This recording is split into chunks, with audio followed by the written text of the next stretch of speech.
नमस्कार आप सभी को।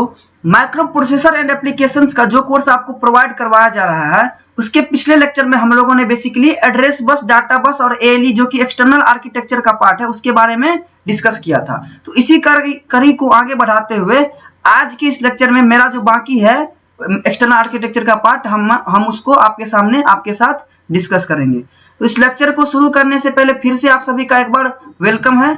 ठीक है, तो हम लोग सबसे पहले पढ़ेंगे कंट्रोल एंड स्टेटस सिग्नल के बारे में। ठीक है, यानी कि IO/M बार। तो IO/M बार का बेसिकली काम क्या है कि आपको पता होगा कि जो माइक्रो प्रोसेसर होता है वो एक टाइम में या तो इनपुट या आउटपुट डिवाइस के साथ इंटरेक्शन कर रहा होता है या एक बार में वो मेमोरी के साथ कर रहा होता है। तो ये IO/M बार का जो पिन होता है ये डिसाइड करता है कि माइक्रो प्रोसेसर जो अपना ऑपरेशन है वो इस टाइम यानी कि किसी पार्टिकुलर टाइम में वो मेमोरी के साथ अपना ऑपरेशन कर रहा है या किसी पार्टिकुलर टाइम में इनपुट या आउटपुट के साथ कर रहा है। तो अब आपके सामने एक क्वेश्चन आ सकता है कि हमें पता कैसे चलेगा कि कब इनपुट या आउटपुट के साथ कर रहा है या कब मेमोरी के साथ कर रहा है। तो इसके लिए परेशान होने की जरूरत नहीं है। जब इसमें यानी इस पिन में 1 सिग्नल पास किया जाएगा, 1 इसमें जब पास किया जाएगा तो क्या होगा, वो इनपुट या आउटपुट डिवाइस को इनेबल कर देगा और जिसके कारण क्या होगा कि उस टाइम जो इंटरेक्शन या ऑपरेशन होगा माइक्रो प्रोसेसर का वो किसके साथ होगा, वो उस टाइम इनपुट या आउटपुट डिवाइस के साथ होगा। अगला है व्हेन 0, यानी जब इस पिन में आप 0 पास कीजिएगा तब क्या होगा कि ये 0 बार होता है, M बार हो जाता है, यानी 0 1 हो जाएगा M बार के लिए। यानी बेसिकली आप उसको ऐसे समझिए कि जब आप 1 पास कीजिएगा तो किसके साथ होगा इंटरेक्शन, इनपुट या आउटपुट के साथ। लेकिन जब आप 0 पास कीजिएगा तो उस टाइम ऑपरेशन किसके साथ होगा, मेमोरी के साथ। ठीक है, तो ये आपका क्लियर हो गया होगा कि IO/M बार का बेसिकली यही है कि जब आप 1 पास कीजिएगा तो किसके साथ होगा इंटरेक्शन या ऑपरेशन। जब 1 पास कीजिएगा तो होगा इनपुट या आउटपुट के साथ और जब 0 पास कीजिएगा तो किसके साथ होगा, मेमोरी के साथ। ठीक है, अगला अपना ऑपरेशन होता है वो होता है read operation, read bar. Read bar में बेसिकली क्या है कि जब आप इसमें 0 मतलब सिग्नल दीजिएगा इस पिन में, आपको पता होगा कि रीड बार में जब आप 0 डालते हैं तो वो क्या हो जाएगा, 0 बार 1 कर देगा। यानी जब आप 0 डालिएगा तो कौन सा ऑपरेशन इनेबल हो जाएगा, रीड ऑपरेशन इनेबल हो जाएगा। और जब आप इसमें 1 डालिएगा, वो पता होगा रीड कितने नंबर पिन में आता है, 32 में। अगर आप लोग को पिन को याद करने में थोड़ी सी दिक्कत आ रही है तो पीछे का लेक्चर देख सकते हैं, जैसे मैंने ट्रिक बताया था how to memorise the pin diagram. चलिए उसको यहाँ पे लिव करते हैं, हम लोग इसके बारे में जानते हैं जो पढ़ रहे हैं। यानी आरडी बार में क्या होगा, जब आप 0 पास कीजिएगा तो क्या होगा, रीड ऑपरेशन इनेबल हो जाएगा और जब आप 1 पास कीजिएगा तो रीड ऑपरेशन क्या हो जाएगा, डिजेबल हो जाएगा। सेम जब तीसरा कंट्रोल स्टेटस सिग्नल के बारे में हम पढ़ेंगे तो वो होता है राइट ऑपरेशन। ठीक है, राइट ऑपरेशन के साथ बेसिकली क्या है कि सेम ये एज ए रीड बार की तरह ही काम करता है। जब इसमें आप 0 मतलब इस पिन में जब आप 0 पास कीजिएगा तो क्या करेगा, ये राइट ऑपरेशन को इनेबल कर देगा और जब आप इसमें 1 पास कीजिएगा तो क्या होगा, राइट ऑपरेशन को डिजेबल कर देगा। तो अभी तक आप कंट्रोल सिग्नल के बारे में जान चुके हैं। पहला बताया था मैंने IO/M बार के बारे में, दूसरा रीड और राइट, दूसरा रीड के बारे में, तीसरा राइट के बारे में। ठीक है, अब हम लोग इसमें इंपॉर्टेंट टर्म जो है उसके बारे में जानने की कोशिश करते हैं। देखिए आप यहाँ थोड़ा सा कर्सर पे ध्यान दीजिएगा। मैंने आपको बताया था कि जैसे ही मान चलिए इसमें 0 IO/M बार में जैसे ही 0 पास हो रहा है तो उस टाइम क्या होगा, जैसे 0 होगा तो ये मेमोरी क्या होगा, M बार है तो 0 1 हो जाएगा। इस टाइम क्या इनेबल रहेगा, मेमोरी इनेबल रहेगा। आप देख सकते हैं यहाँ पे 0 है तो यहाँ पे क्या लिखा है, मेमोरी लिखा है।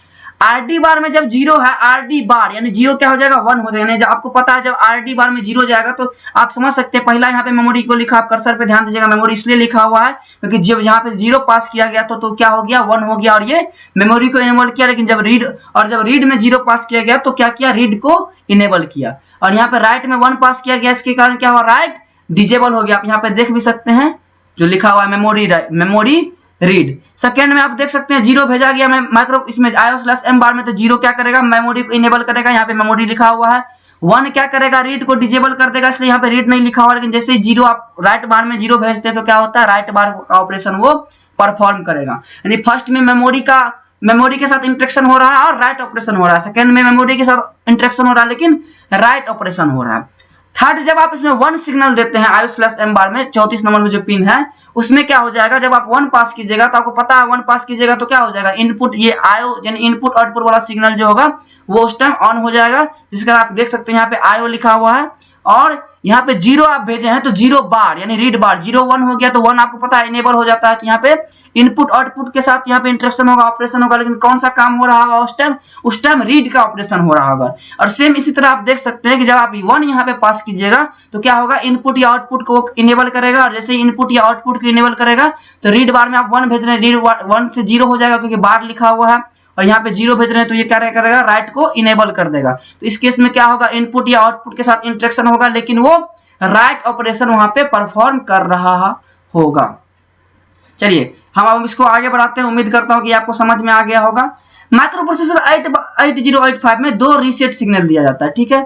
रीसेट सिग्नल आप देख सकते हैं, रीसेट इन और रीसेट ऑन। ये एक तरह का लो सिग्नल होता है, जब सिग्नल एक्टिवेट होता है तो माइक्रो प्रोसेसर क्या होता है, रीसेट हो जाता है। जब इसमें आप मान चलिए रीसेट इन में जब आप 0 पास कीजिएगा तो रीसेट आउट में क्या होता है, वो 1 उधर से देगा और पता चलेगा कि वो बाकी का जो पेरिफेरल डिवाइस है उसको भी वो क्या करेगा, रीसेट कर देगा। तो रीसेट इन के सहारे हम लोग क्या करते हैं, लो सिग्नल देते हैं, और रीसेट आउट के सहारे वो लो हाई में परिवर्तित हो जाता है, ठीक है। तो रीसेट सिग्नल आपको समझ में आ गया होगा, एक रीसेट इन होता है और एक रीसेट आउट होता है। 3 और 36। अगर आपको दिक्कत हो रहा है तो आप मेमोराइज जो है पिन डायग्राम का लेक्चर वो आप देख सकते हैं। रीसेट सिग्नल आप समझ गए होंगे। अगला जो सिग्नल है वो है होल्ड, ठीक है। होल्ड आप समझ गए होंगे, लिखा हुआ है कि through this pin a peripheral DMA controller send hold request to microprocessor and after getting request through the pin microprocessor 8085 stops current execution and read the address and data bus and send acknowledge through HTTL to DMA controller. चलिए इसको मैं हिंदी में अच्छे से समझा देता हूं। Hold को आपको मैं एक कॉल के जरिए समझाता हूं कि जब आप अपने एक साथी से बात कर रहे होते हैं, उसी टाइम की कोई एक और इंपॉर्टेंट कॉल आपके पास आता है तो आप क्या करते हो, उस साथी को बोलते हैं कि आप होल्ड कीजिए। सेम टू सेम यही कंसेप्ट है। जब माइक्रो प्रोसेसर कोई और एग्जीक्यूशन को, कोई और जो स्टेटमेंट है उसको एग्जीक्यूट कर रहा होता है, लेकिन उसी टाइम कोई और एग्जीक्यूशन जो उस टाइम ज्यादा इंपॉर्टेंट होता है वो आने वाला रहता है माइक्रो प्रोसेसर के पास, तो एक डीएमए कंट्रोलर क्या होता है, होल्ड रिक्वेस्ट भेजता है, जिसके सारे उसको पता होता है कि देखिए आपको पता होगा माइक्रो प्रोसेसर 805 में एड्रेस और डाटा का यूज होता है एग्जीक्यूशन वगैरह को, स्टेटमेंट वगैरह को एग्जीक्यूट करने में। तो उस टाइम क्या करता है, जैसे होल्ड रिक्वेस्ट इसमें आएगा तो वो क्या करेगा, उस टाइम एड्रेस बस और डाटा बस को रिलीज कर देगा, ताकि जो और एग्जीक्यूशन जो उस टाइम आया हो, इसको आपको मैंने बताया था जैसे मैं आपसे बात कर रहा हूँ और इसी टाइम आपके किसी टीचर का कॉल आके जो ज्यादा इंपॉर्टेंट है, तो आप मेरे को क्या करोगे, आप मेरे को बोलोगे भैया आप होल्ड रखो, मैं जब उनसे बात कर लूंगा तब ये काम आप करूंगा।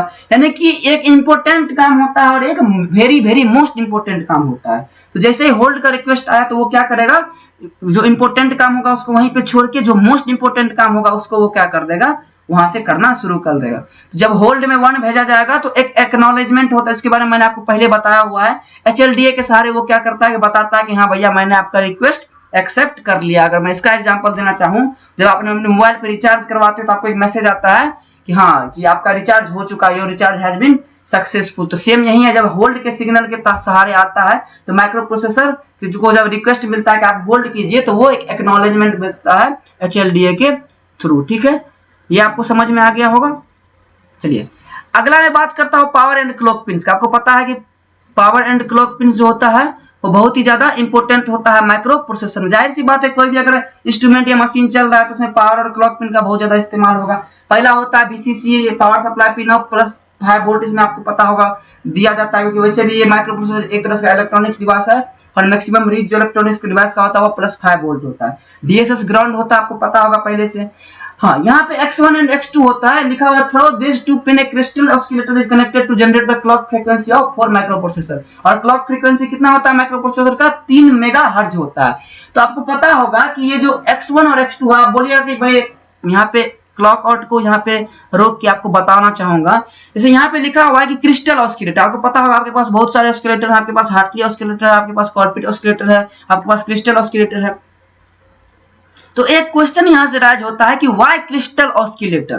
देखिए यहाँ पे लिखा हुआ है कि because we need an fixed operating frequency. हमें क्या होता है, क्रिस्टल ऑसिलेटर एक मात्र ऑसिलेटर है जो हमें एक फिक्स जो फ्रीक्वेंसी हमें नीड होती है माइक्रो प्रोसेसर के लिए वो हमें देता है। यहाँ पे अगला पॉइंट लिखा है since the frequency oscillator is internally divided by 2। जो फ्रीक्वेंसी ऑसिलेटर होता है वो इंटरनली डिवाइड हो जाता है बाय 2 से, तो 3 आपको बेसिक इतना मैथमेटिक्स आता होगा, जब अंतर में कोई चीज 2 से डिवाइड हो जाएगा तो अगर आपको 3 चाहिए, 3 मेगाहर्ट्ज चाहिए, तो आप उसमें कितना पास कीजिएगा?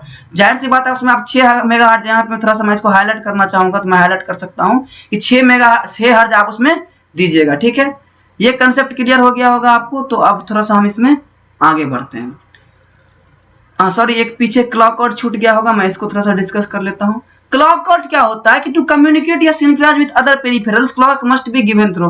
अगर अलग से जो पेरिफेरल डिवाइस वगैरह उसमें कनेक्ट किया जाता है, उनसे जो कम्युनिकेट या सिंक्राइज होता है वो किसके द्वारा होता है?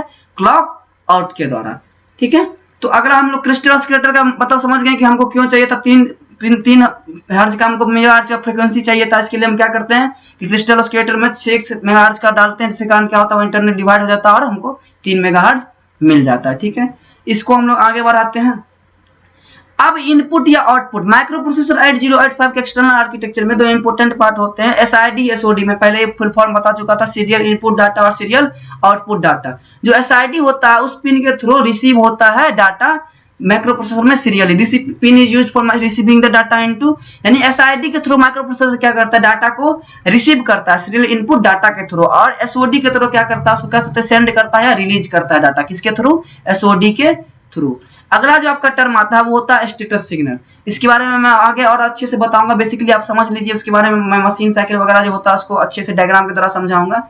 तो आपको पता होगा S1 और S0 यानी 29 जो 33 होता है, जो स्टेटस सिग्नल होता है, उसमें आप जब 0 डालिएगा तो पता है उस टाइम कोई ऑपरेशन नहीं हो रहा होगा, और जब आप 0 1 डालेगा उस टाइम राइट ऑपरेशन हो रहा होगा, जब 1 0 डालेगा तो रीड ऑपरेशन हो रहा होगा, जब 1 1 डालेगा तो ऑपकोड फेच पहला मशीन साइकिल जो होता है वो हो रहा होगा। ये कैसे होगा इसके बारे में जब मशीन साइकिल वगैरह आपको पढ़ाऊंगा उस टाइम और अच्छे से बताऊंगा। बेसिकली आप इसको भी याद कर सकते हैं, उस टाइम मैं इसका डिस्क्रिप्शन बहुत ही अच्छे से दूंगा। ठीक है, हाँ, अब आते हैं इंटरप्ट के बारे में। वैसे इंटरप्ट का एक बेसिक अलग से लेक्चर ही होता है, अलग से एक टॉपिक ही है, लेकिन बेसिकली आप अभी जान लीजिए कि हार्डवेयर इंटरप्ट जो होते हैं 5 होते हैं। ट्रैप होता है RST 7.5, RST 6.5, RST 5.5 और रेडी। ठीक है, इसका एक क्वेश्चन भी ऑब्जेक्टिव में आता है MCQ कि किसका कितना प्रायोरिटी होता है। इसको मैं आपको यहाँ पे दिखा देता हूँ, यहाँ पे लिखा हुआ है इन प्रायोरिटी ऑर्डर। थोड़ा सा मैं ऊपर दिखा देता हूँ आपको, इन प्रायोरिटी ऑर्डर इंटरप्ट। सर आपको देखिए, आप बोलेगा प्रायोरिटी क्या होता है। अगर मान के चलिए एक ही साथ सारे सिग्नल सारे इंटरप्ट पे एक ही साथ आ गया, कि मान चलिए होल्ड ट्रैप पे भी इंटरप्ट आ गया, रेडी पे भी इंटरप्ट आ गया, तो कौन सा टास्क ज्यादा इंपॉर्टेंट है? उस हिसाब से क्या है कि इंटेल वाले ने क्या किया है कि उन्होंने ट्रैप को, यानी ट्रैप पे जो आएगा, यानी जो उनको काम ज्यादा इंपॉर्टेंट लगा, जो पहले करना जरूरी है, उसको उन्होंने क्या किया, पहले किया। तो आप यहाँ प्रायोरिटी लेवल पे देख सकते हैं, सबसे पहले ट्रैप आता है, उसके बाद RST 7.5 आता है, RST 6.5 आता है। लेकिन यहाँ पे मैं लिखना भूल चुका हूँ, मैं लिख देता हूँ RST 5.5। ठीक है, और मैं ये लिखना भूल चुका था। चलिए, ये प्रायोरिटी लेवल इसका डिसाइड हो चुका है। तो सारा जितना भी एक्सटर्नल आर्किटेक्चर का जो पार्ट था, लगभग मैंने जितना भी था उसका डिस्कशन आप लोग के साथ कर दिया है। तो धन्यवाद आप सभी का। उम्मीद करता हूं कि ये लेक्चर आपको पसंद आया होगा, और आपको जो पीपीटी वगैरह प्रोवाइड करवाया जा रहा है PDF फॉर्मेट में, आप उसको भी अच्छे से प्रैक्टिस करने की कोशिश करें। बाकी आपका जो डाउट है आप कमेंट में भी लिख सकते हैं, और डिस्क्रिप्शन में मैं इसका पीपीटी जो PDF फॉर्मेट में वो दे दूंगा। तो उम्मीद करता हूं आज का ये लेक्चर आपको पसंद आया होगा। अपना साथ बनाए रखिए, पढ़ाई करते रहिए और अपना ख्याल रखिए। धन्यवाद।